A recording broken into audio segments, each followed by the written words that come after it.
Para minta hormat, Abu Nawas melalui satu jalan. Rupanya di jalan itu ada pentas.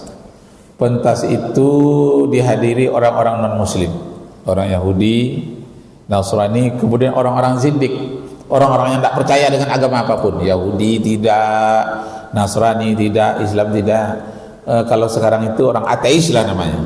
Kalau dulu orang zindik namanya. Ketika dia berjalan itu, rupanya di pentas itu dia menghina Nabi Muhammad. Orang yang di pentas itu, orang Islam salah katanya. Kenapa percaya kepada Muhammad yang buta huruf? Kalau diberikan selembar kertas kepada dia, tidak mau tahu dia mana yang di atas, mana yang di bawah, kiri kanan. Dia buta huruf. Itulah berulang-ulang diucapkannya di atas pentas itu. Ustadz-ustadz di situ pun nggak bisa menjawabnya. Memang Nabi Muhammad itu buta huruf, yang disebut dengan Nabiyil Ummiyi, Nabi yang ummi, yang buta huruf.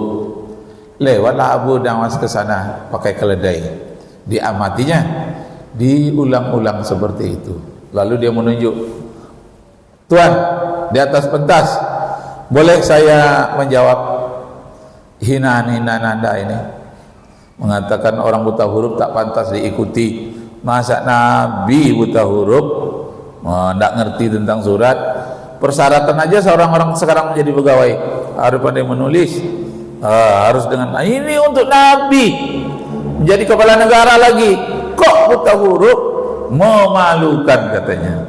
Kata Abu Nawas, biar aku jawab. Bagaimana? Saya membawa ada 2 orang pesuruh, 2 orang budak. Yang satu pandai membaca menulis, yang satu buta huruf tapi hafalannya kuat. Kita akan utus dia kepada satu daerah. Mari kita tes. Diutuslah dia kepada warung yang tak jauh dari situ. Tulis, harga satu buku 1 juta rupiah. Sini gitu juga. Sampai ke dekat ruko, sebelum sampai ke ruko itu dibaca oleh yang pandai baca tulis tadi. Masa satu buku harganya 1 juta, nggak masuk akal. Karena saya pandai nulis, diubahnya lah. Satu buku itu hanya 10.000. Ini 1 juta, salah. Kemudian dirubahnya yang lain. Bangga dia, karena saya mengerti. Saya orang tidak buta huruf. Diberikanlah kepada orang ruko tadi untuk berbelanja. Ternyata ada perjanjian sebelumnya, maka disebut 1 juta itu. Tapi dia tidak tahu orang yang mengubah tadi. Sedangkan yang satu tadi, dia hafal dulu. Tolong bacakan sebelum surat ini saya bawa. Mana tahu nanti jatuh di jalan, mana tahu kena hujan. Nanti hafal. Ada yang ragu-ragu tadi, dihafalnya, sehingga persis seperti yang diingin yang mengutusnya. Setelah kembali, keduanya, satu buta huruf tapi hafalan kuat, yang satu pandai menulis tapi hafalan tidak kuat. Setelah kembali, dapat informasi dari orang toko itu bahwa yang disampaikannya itu bermasalah, tidak bisa diterima, ada yang dirubah. Sedangkan yang buta huruf tadi sampai ke sana, bukan saja yang ada tertulis, tapi juga dihafalnya persis sama orang ini, bisa diterima. Nah, apa kata Abu Nawas itu kesimpulannya? Kesimpulannya, Nabi Muhammad itu buta huruf supaya dia tidak mengubah-ubah firman Allah. Apa yang disampaikan oleh Allah, itu yang disampaikannya. Kira-kira kalau kita mau mengutus orang, kita pilih yang model orang yang buta huruf ini atau model orang yang pandai menulis seperti itu? Tentulah kita pilih yang jujur, yang lurus, yang tidak akan mengubah-ubah, lagi hafalannya kuat. Nah, begitulah Nabi Muhammad sallallahu alaihi wasallam jadi kebanggaan orang Mekah. Dia orang yang buta huruf tapi hafalannya kuat, luar biasa, dan jujur luar biasa. Tak tulisan apapun yang dia rubah. Sedangkan model orang yang kedua tadi ini, dia pandai baca menulis, dia ubah-ubah menurut akalnya. Akhirnya rusaklah catatan yang diberikan kepada orang tokoh tadi, tak sesuai dengan yang dipesan oleh orang yang memutusnya. Nah, barulah terjengang orang Yahudi Nasrani tadi. Iya ya, benar bahwa orang yang buta huruf yang terpilih ini hafalannya yang kuat, dia sangat jujur, lurus dan tak mengubah apa-apa. Maka Nabi Muhammad sallallahu alaihi wasallam sebagai orang yang buta huruf yang kuat hafalannya, dia tidak mengubah apa-apa yang diperintahkan oleh Allah. Kenapa?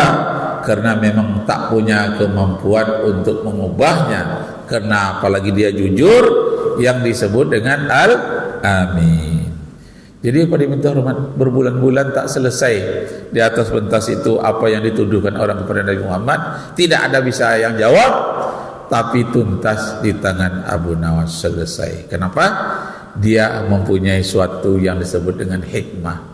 Di dalam surah Al-Baqarah ayat 269 dinyatakan, wa may yu'til hikmah, siapa yang diberikan oleh hikmah kebijaksanaan oleh Allah, maka dia telah mendapatkan suatu karunia yang besar, rahmatan katsirah.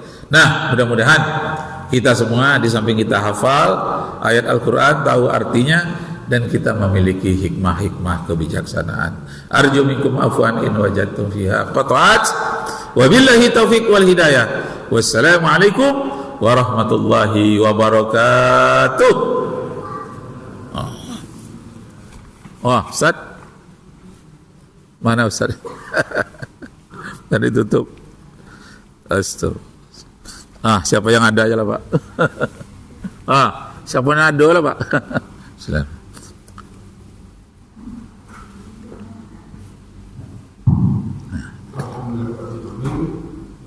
Menjelang serta pada ini, mudah-mudahan dapat kita tentu akan sampaikan. Assalamualaikum warahmatullahi wabarakatuh. Waalaikumsalam warahmatullahi wabarakatuh. Alhamdulillah.